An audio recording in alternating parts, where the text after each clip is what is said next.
Boa tarde a todos. Prazer estar aqui com vocês. Bom, pessoal, a gente, nós dois fazemos parte da casa, trabalhamos juntos, então a gente achou também que seria uma boa oportunidade para a gente fazer essa apresentação conjunta, porque quando a gente recebeu as propostas de tema, a gente foi analisando ali e acabava que estava bem casadinho. Então, eu sou Heloísa, trabalho atualmente como coordenadora do segmento de informação e comunicação do SENAC, junto com a Dejaí, na parte de gestão e negócios. E a gente veio falar um pouquinho para vocês sobre essa questão da inovação, da transformação digital, como a tecnologia está impactando os negócios e, consequentemente, a área que vocês atuam, a contabilidade. Dejaí, você quer complementar com alguma coisinha? Complementando, a Heloísa vai falar um pouco justamente sobre essa questão do digital e eu vou trazer um pouco para vocês sobre a experiência do cliente na era digital, como é essa comunicação, como é que a gente pode melhorar, na verdade, essa comunicação. Exato. Então, pessoal, dando início agora aqui, a gente muito tem se ouvido de falar de inovação, Eu costumo dizer, eu fiz um mestrado na área de inovação, então tudo é inovação, tudo é inovador. A inovação é o novo arroz de festa, Mas se a gente para buscar entender, compreender, a gente ainda tem muito a imagem da inovação voltada à tecnologia disruptiva, coisas nunca vistas. Mas, na verdade, na realidade, a gente tem até uma série de definições de produtos, negócios, serviços, e é tudo isso, mas se eu pudesse resumir em uma frase, a inovação é o fazer diferente. Então, o fazer diferente, mas não só fazer, mas com qualidade, é o que realmente a essência da inovação, Então, principalmente mercados que a gente vê que são muito concorridos, muito saturados, isso já não pode mais ser eu vou ver isso depois. Já é algo que é latente e a gente precisa estar trabalhando com isso constantemente. Então, a gente tem uma série de definições, uma série de abordagens, mais de 10 tipos de abordagem de inovação, mas, em resumo, a gente trabalha com essa ideia do fazer diferente, mas não só fazer. Então, por isso que a gente também tem essa questão de são novas soluções para problemas significativos. Então, se eu não tenho um propósito, se eu não estou atingindo um cliente, um segmento de cliente, um consumidor, se eu não estou resolvendo uma dor significativa para ele, tudo aquilo que eu estou criando, que eu estou pensando, que eu estou desenvolvendo, não vai servir de nada. Então, por isso que é muito claro a inovação a gente ter dentro disso que se as pessoas não se apropriam, se as pessoas não absorvem aquela ideia, de nada adiantou eu ter investido tanto tempo. Então, hoje, não é uma ciência exata a inovação, mas a gente tem uma série de recursos que permite hoje que eu consiga desenvolver um processo de inovação, mas não sem risco, porque nada é zero risco, mas com menos possibilidades de chegar numa solução indesejada. Então, aqui a gente traz duas imagens, não sei se vocês... o chapéu não, mas o Google Glass, sim. E aí a importância da gente ter um problema muito bem definido. Porque essas duas ferramentas, cada uma no seu momento, foram criações. Tinha um problema? Tinha. Mas não era um problema que realmente era latente para o consumidor, para o cliente final. Então, aí a gente precisa ter um pouquinho atento, porque a diferença de uma inovação para uma invenção. O processo é o mesmo, identifica um pseudo-problema, se investiga, se investe recursos, desenvolve a tecnologia ali ou outra coisa que vai ser empregada, mas não tem usabilidade. Então, tem aquela frasezinha, se a gente pudesse passar muito tempo para resolver um problema, eu gastaria muito mais tempo para entender esse problema, para realmente desenvolver uma solução assertiva. Então, a gente fica claro que não é só o novo, mas é o novo com propósito, é o novo criando valor para o cliente, é o novo que realmente soluciona um problema. Na época, o Google Glass não emplacou porque não era um problema, não tinha mais a não era visto, os recursos que a gente tinha naquela época solucionava as nossas dores, né? Que hoje em dia, talvez, se fosse voltar, tentar emplacar de novo, talvez tivesse uma outra adaptação, uma outra aceitação, mas na época não teve. Então, a gente entender que não é só o fazer diferente, fazer com propósito, gerando valor para alguém. Né? Então, a gente faz essa separação. E não só isso também, não só o fazer diferente, fazer o novo, mas desassociar que essa ideia de inovação está voltada para coisas mirabolantes. É isso também. Né? Então, a gente tem alguns exemplos que eu vou trazer aqui para vocês darem uma analisada, mas não é só isso. Então, a inovação ela passa por isso também de a gente... um exemplo que eu gosto muito de dar, eu fui agente local de inovação do Sebrae, e eu atendia uma cliente que ela tinha uma gráfica e eles não tinham controle nenhum de estoque. Então, elas perdiam muito recurso, não conseguia atender, gastava muito, porque às vezes precisava comprar insumo em cima da hora. E dentro da jornada da gente no Ali com ela, a solução que a gente trouxe foi o Excel. Ou seja, ela não tinha nada para o controle de estoque, fazia solto, né? Tinha um gasto ali, e dentro daquele contexto dela, o Excel não era novo, uma planilha de controle de recursos, de gestão de estoque não era novo. Mas dentro daquele contexto, foi uma inovação. Não era nada disruptivo, mas consegui resolver um problema, gerei valor para o cliente e trouxe uma solução diferente. Né? E vejam que o valor não necessariamente é recurso financeiro, é a equipe que trabalha agora com mais qualidade, mais tranquilo, porque sabe que o insumo está lá ou não está. Enfim, eu gero valor também na questão do bem-estar. E, para isso, eu não precisei de nada mirabolante. Claro que o ideal, o próximo passo era migrar para um sistema, um ERP. Show, mas dentro daquele contexto, a inovação aconteceu dessa forma. Né? Então, eu gosto de desmistificar essa ideia que a inovação está longe, que ela não está acessível, ela é possível, é só a gente analisar o contexto. Então, né, negócios inovadores, eles precisam ter essa noção que a inovação não é só inovação, não é só estou inovando, minha empresa é inovadora, eu sou um contador inovador, mas é realmente a gente atingir metas, atingir resultados, fazendo diferente, nos destacando, né? Porque é mais do que comprovado que a abordagem da inovação, a perspectiva da inovação é uma vantagem competitiva. E, além disso, não só ter ideias, porque ideias rodo, a gente também não pode cair no erro de entrar numa invenção, em vez de uma inovação, e ir além, porque, com certeza, vocês têm alguém que tem uma ideia, já teve uma ideia de negócio incrível e essa pessoa nunca levou para frente. Então, a diferença de quem faz acontecer. E, para eu fazer acontecer, eu vou errar. Então, uma organização, um profissional inovador, ele tem que trabalhar muito bem a parte, né, do psicológico para estar preparado para errar. Então, hoje, lá dentro do Senac, a gente está nesse processo de transformação digital, a inovação está sendo a nossa abordagem para os próximos anos, então a gente tem errado bastante, mas não é só errar, é aprender porque errou e corrigir e ir fazendo, porque fazer o novo, fazer o diferente vai passar por isso. Então, essas são as coisas que a gente precisa ter bem claro para realmente uma mudança de pensamento. Né? Muda-se o líder, que ele passa a enxergar o erro, não como algo ruim, mas que, poxa, o que é que a gente extrai daqui, o que é que a gente aprende, como é que a gente muda, como é que isso está somando no nosso processo. E também precisa que os colaboradores, as pessoas que trabalham com você, sejam incentivadas também a trabalhar nesse formato. Né? Então, essas são algumas características. E dentro do negócio, como eu falei para vocês, a gente tem as inovações que realmente são disruptivas, e aí a gente está trabalhando com tecnologias, fazendo algo, por exemplo, nunca visto. Esse modelo aqui, é uma palmilha com inteligência artificial, que a FIFA está usando em parceria com a Adidas, para os peladeiros, eles calculam chute, passes, para poder pontuar no aplicativo do game, do FIFA.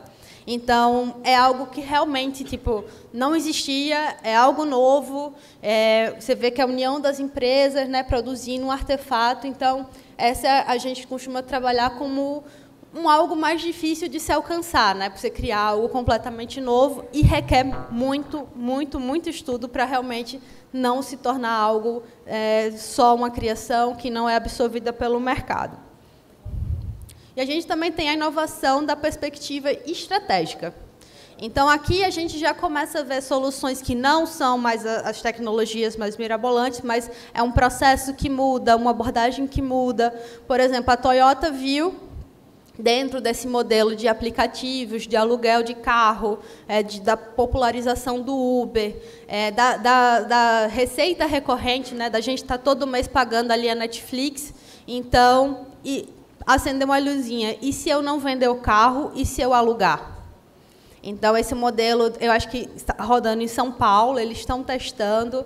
Então, aqui já é uma estratégia do negócio de popularizar, né? de vir com a outra abordagem. Então, eles não criaram um carro novo, eles não construíram uma tecnologia complexa, um aplicativo que você consegue alugar um carro. Então, mas, para a estratégia dele, faz sentido, entendeu? Então, a gente tem que ver que vai ter momentos que vai ter uma tecnologia latente, mas tem hora que não, que vai ser só uma abordagem, uma mudança dentro do processo. E aí, dentro disso, como eu falei, inovação, arroz de festa. Todo mundo precisa estar com essa mudança de pensamento, pensando em fazer diferente, contadores precisam se destacar, né, dos seus pares.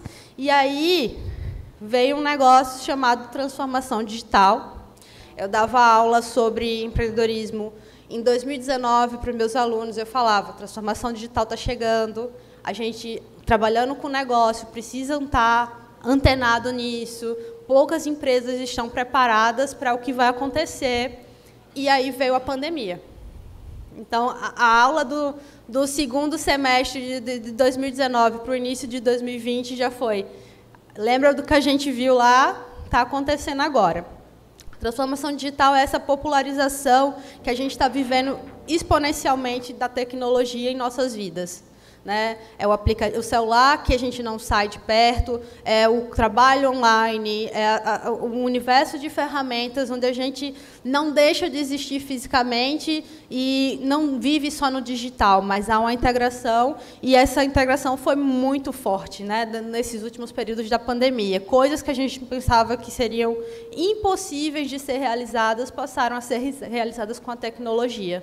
Né? Então, não só a tecnologia, porque a tecnologia por si só, se não houver pessoas, não faz sentido, mas ela faz essa união para a performance do negócio, tecnologia, pessoas e processos.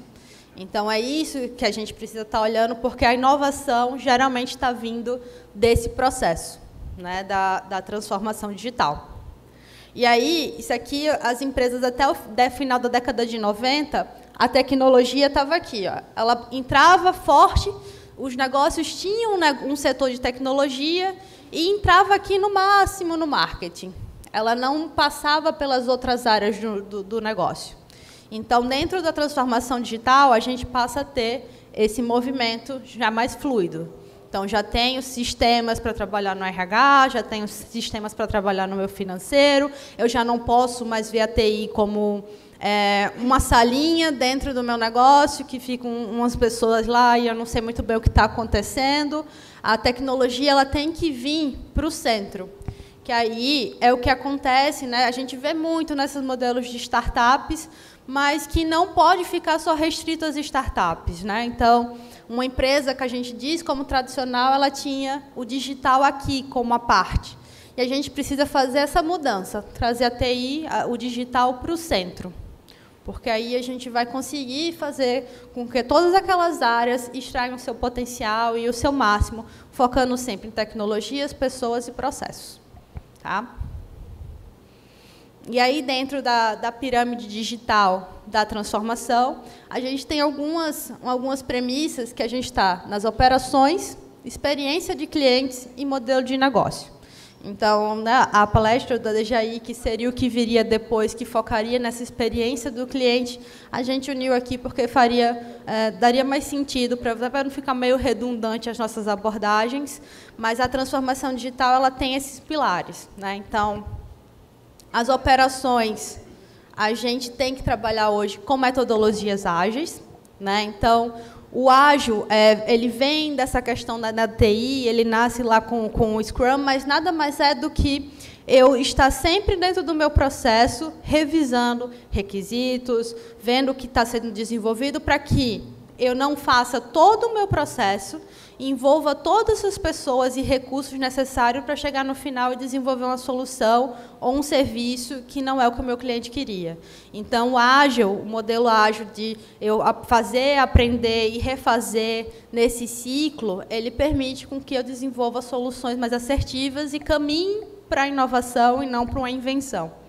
Eu estou sempre visitando o meu processo para isso. E também a questão da automação de processos. Então, a DJI vai comentar mais um pouquinho com vocês, mas para que eu consiga tirar todo esse trabalho que é braçal, operacional, que eu consiga delegar, seja num sistema, numa planilha, alguma coisa que realmente me dê a celeridade para que eu tenha uma outra visão da minha profissão e eu realmente consiga explorar ao máximo. Então, a ideia realmente, dentro dessa abordagem, eu consigo reduzir custos, reduzir erros e explorar realmente o nosso potencial criativo, que é o que um robô, uma máquina, ela não vai roubar de nós, seres humanos. A gente vai ver estamos vendo um processo de transição, dessa transformação digital nas profissões, mas a essência da criatividade, do criar, do resolver o probleminha de um jeitinho diferente, ainda mais nós, brasileiros,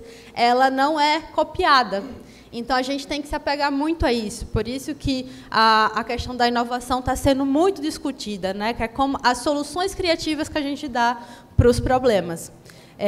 Eu vou passar a bola agora para a DJI, e aí ele vai discutir os outros pilares aqui com vocês. Obrigado. Só o bate-bola. Boa tarde de novo para vocês. Quando a Heloísa estava falando, eu me lembrei de uma pergunta. Eu até anotei ali, eu falei para fazer logo para não esquecer. Quem é mãe aqui? É mãe. Deixa eu aproveitar uma pessoa. Teu nome? Antônia. Tem quantos filhos? Uma filha. Qual a idade dela? 28 anos. Quando a Antônia vai comprar um vestido para a sua filha, e você vai comprar um vestido, quando ela tinha 5 anos, você ia comprar o vestido para ela e comprar o vestido para você. Quanto era o valor do vestido? Tinha uma diferença muito grande entre uma e outra? A mãe e a filha? Mas se fosse no mesmo modelo? Era mais barato dela. Era muito barato? Lembra não? É porque é o seguinte, Antônio, eu trabalhei durante um bom tempo na Confecções Guararapes, Lojas Riachuelo, mesmo grupo, e quando eu estudei contabilidade, o professor Anailson foi meu professor, nem se lembra de mim ele. E aí o que acontece?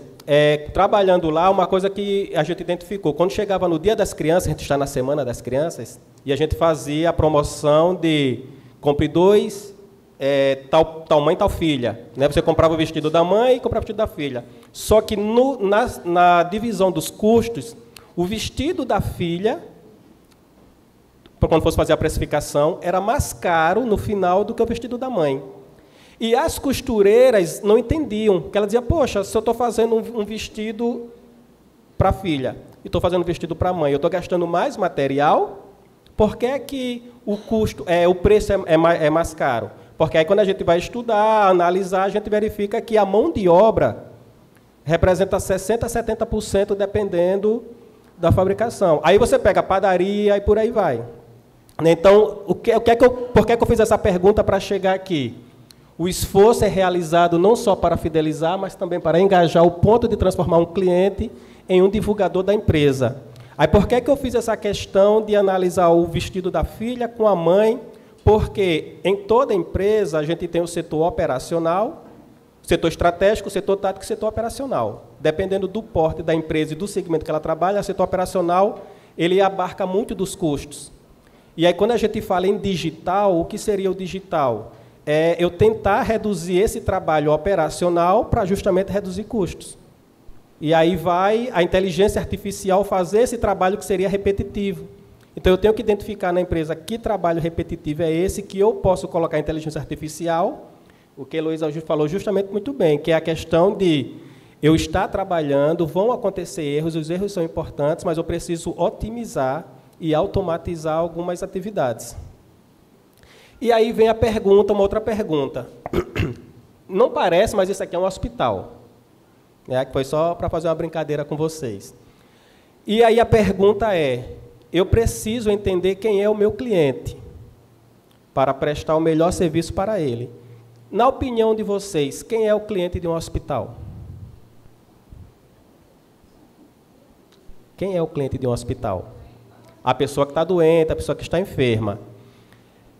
Meu pai, em outubro de 2020, ou seja, há 2 anos, ele precisou se hospitalizar e ficou quase 15 dias hospitalizado. Meu pai, enfermo, cliente do hospital.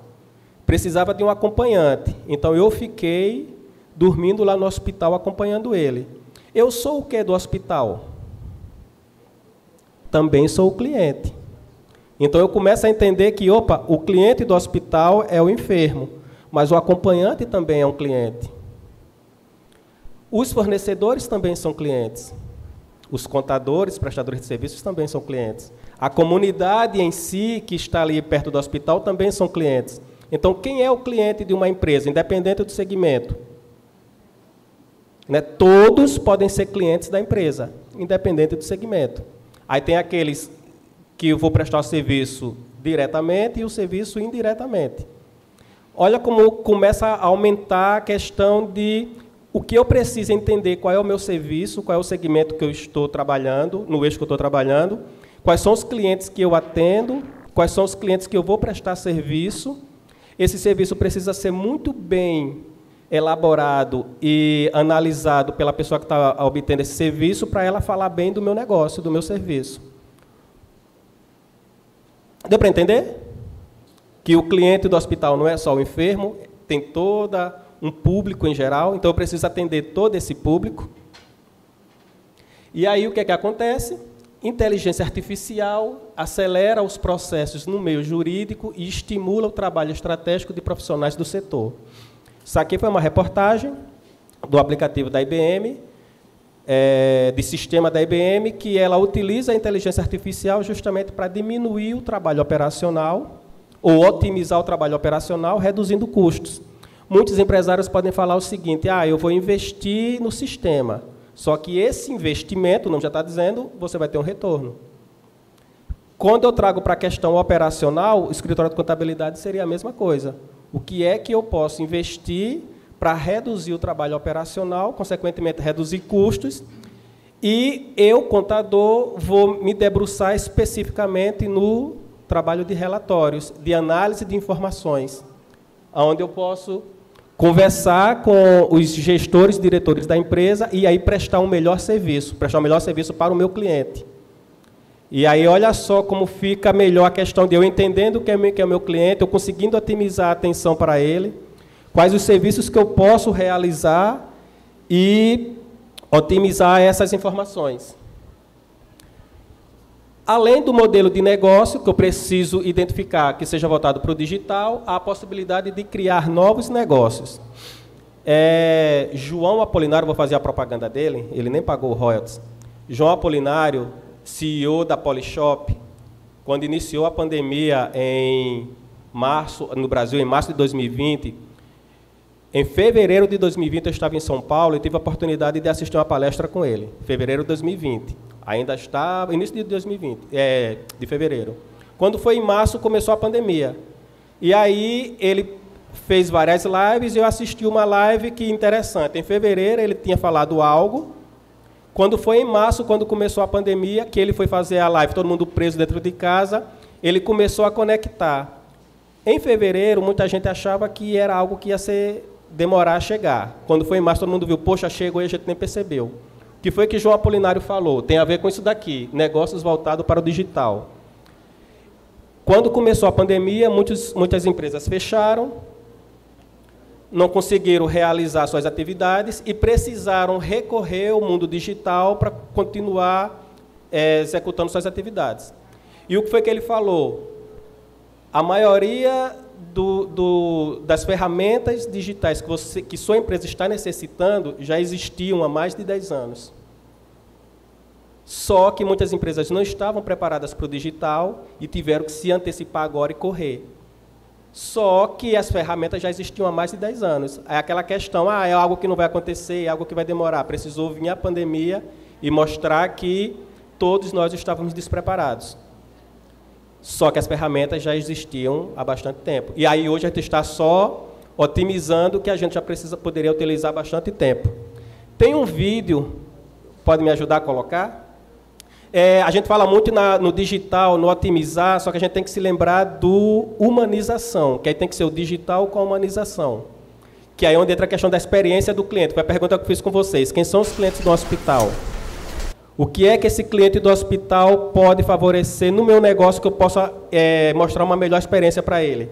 E esse vídeo mostra muito bem o que a gente está vivenciando hoje, que é usar o digital sem esquecer da humanização e fazer com que o nosso cliente, ele mesmo, divulgue o nosso produto. E seria uma divulgação gratuita.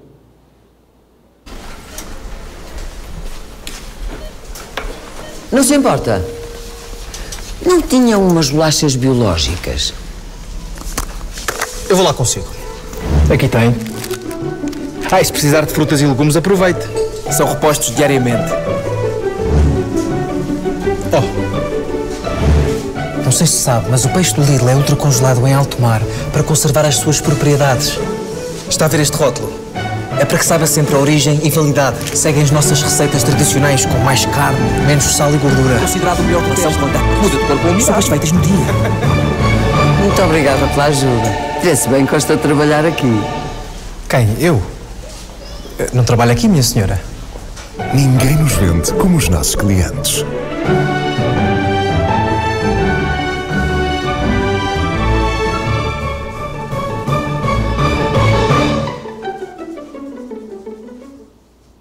Deu para entender? Ou seja, quem seria o nosso cliente,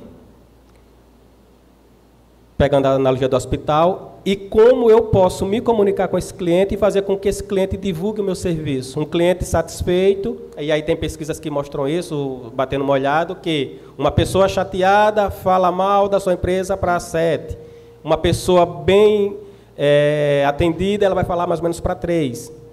Então, como é que eu posso melhorar isso? Utilizando os meios digitais para fazer com que a minha empresa seja mais divulgada. Aí a pergunta é, Heloísa falou sobre a questão das metodologias ágeis. E aí eu preciso, no meu escritório, de uma equipe multidisciplinar. O que seria uma equipe multidisciplinar? Seriam pessoas que se comunicam com os outros setores, utilizando as ferramentas digitais.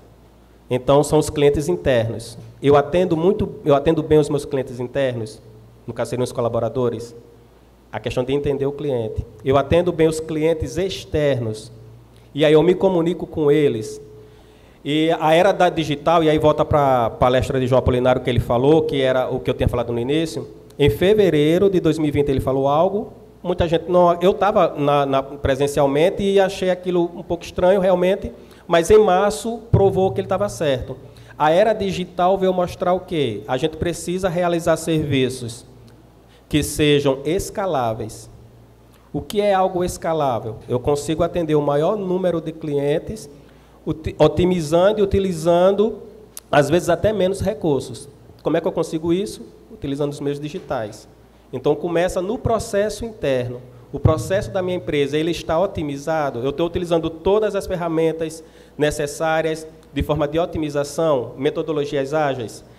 O meu cliente, cliente externo, quando ele entra em contato com a minha empresa, eu consigo fazer todo esse atendimento e passar a informação que ele está precisando no momento certo, ágil? Eu preciso identificar tudo isso utilizando as ferramentas ágeis. E aí, quantos mais dados, mais insights. O que é que acontece? Hoje, tem cursos, inclusive, no Senac, que está na moda hoje, que a gente chama de Big Data. O que é o Big Data? Nada mais é do que você conseguir mensurar e fazer a leitura daquela informação de dados. Quanto mais dados, mais informações. Quanto mais informações, melhor atendimento. E aí, quanto mais dados, mais insights. Estamos na época de eleição, então, e sempre volta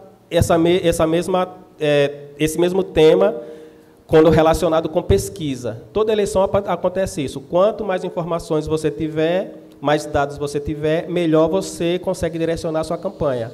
Como é que eu consigo isso? Através dos meios digitais. Uma outra notícia, que aí isso daqui chama bastante atenção.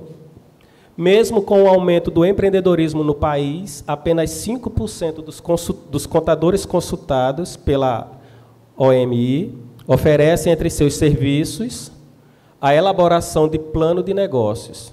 Somente 8% ajudam o cliente a solucionar dívidas ou atrasos e menos de 2% apostam na oferta de serviços voltados a áreas como acesso a crédito e investimentos. Vocês podem consultar isso aqui, ó, na Forbes. Contadores. É um número que chama a atenção. Quantidade de escritórios de contabilidades que nós temos no Brasil. E quando ele mostra que dos que ele pesquisou, apenas 5% dos consultados, né, oferecem seus serviços de elaboração de plano de negócios. Que aí eu vou trazer para a questão do empreendedorismo. Nas empresas que são os meus clientes, qual é o melhor serviço que eu estou oferecendo? Eu estou apenas fazendo lá a parte operacional ou eu estou me dedicando para estudar e passar informação de análise gerencial realmente daquele negócio dele? Eu preciso, quanto mais meios digitais eu tiver, melhor essa experiência do cliente, melhor ele vai falar do meu escritório, mais clientes eu vou ter. E transformação digital, inovação da contabilidade, foi o exemplo que eu falei lá da costura lá de Antônia com a filha, do vestido. Justamente porque vou reduzir tempo, vou reduzir custos, vou ter qualidade na informação, vou gerar valor e proximidade com os meus clientes. O exemplo do rapaz lá no supermercado, quanto o supermercado pagou para ele fazer todo aquele trabalho lá? Ele obteve uma boa experiência e passou a experiência para a nova cliente. E, principalmente, desenvolvimento de novos serviços. Alguém teria alguma pergunta, dúvida, reclamação, sugestão?